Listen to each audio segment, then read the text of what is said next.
जीवन में जब भी हम खराब दौर से गुजरते हैं तो मन में ये विचार जरूर आता है कि परमात्मा मेरी परेशानियां देखता क्यों नहीं है, मेरी परेशानियां दूर क्यों नहीं करता। लेकिन सुख दुख तो हमारे जीवन का हिस्सा है। जीवन है तो परेशानियां भी होंगी।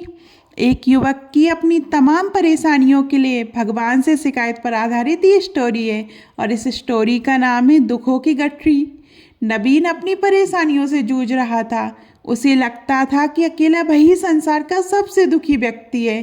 सिर्फ उसी के जीवन में तमाम मुसीबतें हैं। उसको भगवान से इस बात की बड़ी शिकायत रहती थी कि भगवान ने संसार के सारे दुख उसके हिस्से दे दिए हैं और फिर सब कुछ भूलकर कानों में रुई लगाकर सो गए हैं। नवीन सोते जागते भगवान से प्रार्थना करता और फिर कभी भगवान को दोष देता तो कभी खुद को कोसता रहता। भगवान है कि ना तो विनती से सुन रहे थे और ना उसकी उल्हाने। अब नवीन बेचारा करे भी तो क्या करे, एक मुसीबत खत्म नहीं होती कि दूसरी आ जाती। एक दिन उसने सोने से पहले प्रार्थना की, प्रभु मैं आपके सामने कहते कहते थक गया हूँ, अब और मिन्नतों की इच्छा नहीं है। एक अंतिम बार कह रहा हूँ, कृपया करके मेरी प्रार्थना सुन लीजिए। अगर आपको मेरे दुख नहीं मिटाने हैं तो कम से कम इतना तो कर सकते हैं कि किसी ऐसे व्यक्ति के दुखों से मेरा दुख बदल दीजिए जिसके जीवन में मुझसे कम दुख हो। हमेशा के लिए नहीं तो कम से कम कुछ महीनों के लिए ही सही, थोड़े दिन के लिए मुझे भी कुछ राहत मिल जाए। अब भगवान ने नवीन की आखिरी इच्छा सुन ही ली और उसे उस रात सपने में भगवान दिखे। भगवान बोले, बालक मैं तुम्हारी प्रार्थना रोज सुनता था पर मैं उनके ऊपर ध्यान ज़्यादा दे रहा था जो तुमसे भी ज़्यादा तकलीफ में है। खैर तुम अपने सारे कष्टों को विस्तार से एक कागज पर लिखो, फिर एक गठरी बना और शहर के मुख्य चौराहे पर जाकर उसे टांग कर आ जाओ। नवीन हड़बड़ाकर नींद से जागा। पहले तो उसको बिल्कुल यकीन ही नहीं हुआ कि सच में भगवान आए थे और उन्होंने उससे ये सब बातें कही हैं। फिर सोचा आजमाने में क्या हर्ज है, क्या पता इससे ही कोई रास्ता निकल आए। उसने भगवान के दिए आदेश के अनुसार अपनी सारी परेशानियां अलग अलग कागजों पर लिखी। इतनी परेशानियां लिख डाली कि सच में कागज का ढेर खड़ा हो गया और उसे गठरी में ही बांधना पड़ा। अब नबीन ने अपनी गठरी उठाई और पहुंच गया चौराहे पर, लेकिन वहां पहुंचकर चौराहे का नज़ारा देखकर वह अचंभे में पड़ गया।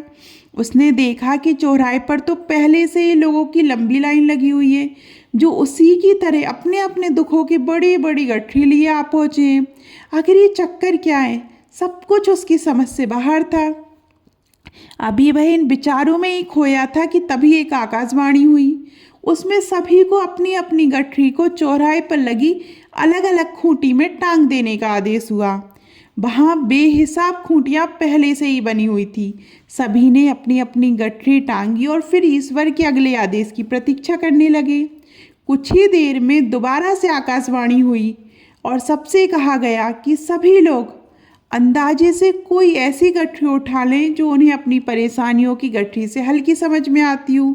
अब उन्हें वही दुख भोगने होंगे जो उनकी चुनी हुई गठरी में दर्ज होंगे। आकाशवाणी सुनते ही सभी हल्की से हल्की गठरी को लपकने के लिए दौड़े। सबके साथ नवीन भी नई गठरी चुनने के लिए भागा। खूंटियों में टंगी समस्त गठरियों को घूरता हुआ वह काफ़ी देर तक अंदाजा लगाता रहा। अब उसे एक डर और था कि कहीं वह कोई ऐसी गठरी ना उठा ले जिसमें पहले से भी ज़्यादा दुख हों। अगर ऐसा हुआ तो परेशानियां और बढ़ जाएंगी और मुझे लेने के देने पड़ जाएंगे, जीवन तहस नहस हो जाएगा सो अलग। अब उसके मन में तरह तरह के विचार आने लगे। वह सोचने लगा कि कम से कम वह अपने दुखों से भली भांति परिचित तो है और उन्हें झेलने का आदी भी हो गया है। उनके लिए कुछ रास्ते निकालने की शुरुआत भी की है। शायद उसका परिणाम आए और एक आध दुख घट ही जाए। कहीं ऐसा ना हो कि चुनी गई नई गठरी में दुख और भी ज़्यादा पीड़ादायक हो जाए। ऐसे विचारों में खोया वह एक के बाद एक गठरी के सामने से गुजरता, लेकिन तय नहीं कर पाया कि कौन सी गठरी चुनी जाए। उसे ये भी डर था कि कहीं कोई उसकी गठरी ना उठा ले। इसी उधेड़ बुन में फंसे नवीन ने आखिरकार अपनी ही गठरी उठा ली और चल पड़ा। उसने तय किया कि वह अब इन चुनौतियों का मुकाबले पहले से ज़्यादा मजबूती से करेगा। धीरे धीरे नवीन को अपने ही दुख दूसरों से कम होते हुए महसूस हो रहे थे और उसके जैसे ही भाव वहाँ मौजूद हर व्यक्ति में आ रहे थे। सच में सबको अपना दुख ज़्यादा बड़ा और ज़्यादा पीड़ादायक लगता है कि वही संसार का सबसे दुखी प्राणी है।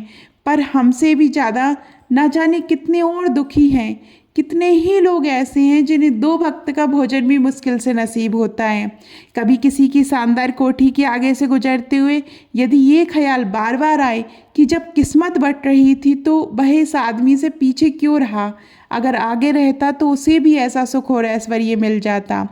जिन लोगों के पास साहस और हौसला है वह आत्मविश्वास की नाव पर सवार होकर आसानी से जीवन की कठिनाइयों से सफलता प्राप्त कर लेते हैं। जरा ऐसे लोगों के बारे में सोचिए जो जीवन मृत्यु के बीच झूल रहे हैं। कम से कम आप किस्मत की लाइन में इनसे आगे तो है। स्वस्थ हैं, अपने काम के लिए किसी पर निर्भर नहीं है, अपना काम खुद करने के काबिल हैं। अगर आपको हमारी ये स्टोरी पसंद आई हो तो अपने फ्रेंड को भी शेयर कीजिए और कमेंट में बताइए कि आपको कैसी लगी ये स्टोरी। धन्यवाद।